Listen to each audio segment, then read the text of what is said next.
Assalomu alaykum do'stlar. Bugun Topical mashinkasini igna voditeli bilan bog'liq muammolarni ochdik. Xo'p, shatllarda ozgina kengayishlar, yemirilishlar bo'lgan. Bular sizlarga ko'rsatishda video qilmoqchi bo'lib, o'zimiz video oldik. Xo'p, video davomida bu mayda detallarni unchalik o'rgatish shart emas, chunki buni mexaniklarimiz juda ham yaxshi bilishadi. Topical keng tarqalgan ommabop mashinka bo'lgan. Hozirgi kunda unchalik ommabop emas, lekin original mashinka. Bularda muammolari bilan duch keldik. Shatun muammolari, igna voditeli shatunlarni alishtirib to'g'rilab berdik. Bu haqida sizlarga qisqacha video qildik. Hop, videomizda shatunni yechib oldik.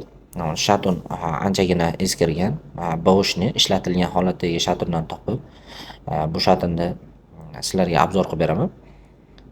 Original, lekin yangi emas. Bunga rezba ochib, hop, shesigrani tushadigan rezbalari ketib qolgan ekan. Rezbalar ochib berdik. Zo'r holatda qilib chiqarib berishdi to'kirimiz. Xoroschamiz qismlarini chiroyli qilib o'rnatib olamiz. Bu o'rnatish jarayonini sizlarga ozgincha sekinlashtirib ko'rsatishga harakat qildim. O'rnab chiroyli bo'lgandan keyin bu yerga o'zimiz shesigrani boltini qotirib qo'yganimizdan keyin sekin o'rnatamiz. O'rnatish jarayoni ham juda ham oddiy. Hop, sizlarga batafsil ko'rsatyapman. Qaysi tarafga tushishi aniq holatda ko'rsatish kerak. Yangi o'rganuvchilar uchun ham oson bo'ladi. Hop, mashinkaga o'rnatish jarayoni sizlarga batafsil ko'rsatishga harakat qildim. Videomiz ozgina uzoq bo'lsa ham batafsil holatda ko'rsatishga harakat qildim. Xuddi shunday turgan holatda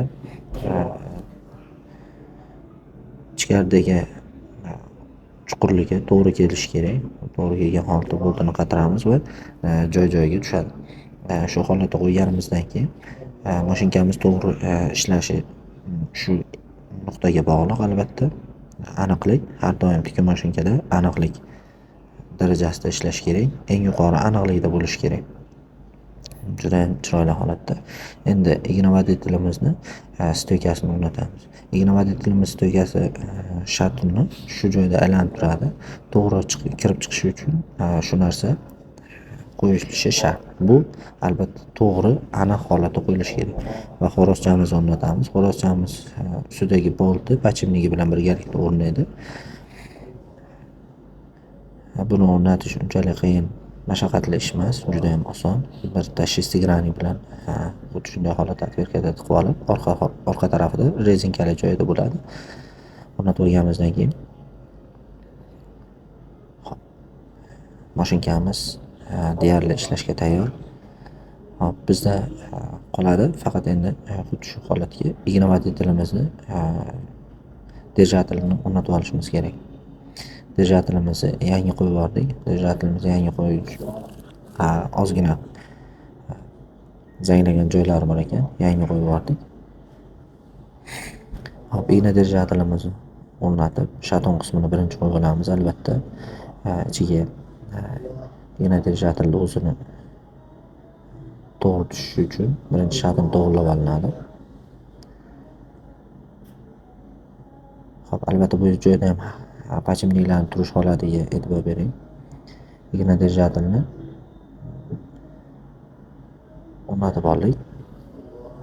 Ko'rishingiz mumkin. Unchalik qiyin ish emas. Hamma mexaniklarda deyarli qo'ldan keladigan ish.